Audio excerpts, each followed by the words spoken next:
હવે અરવલ્લી પર્વતમાળા તો 690 કિલોમીટર જેટલી લાંબી પર્વતમાળા છે.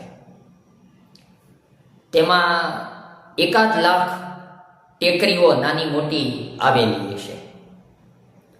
આ ટેકરીઓમાંથી 1000 માંડ એવી ટેકરીઓ છે કે જેની ઊંચાઈ 100 મીટરથી વધુ હોય.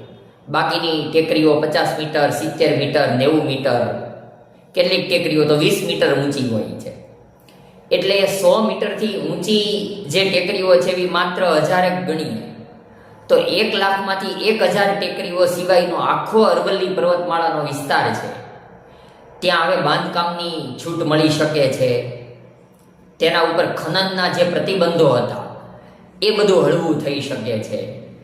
એટલા માટે અરવલ્લીને બચાવવા માટે લોકો જાગૃત થયા છે.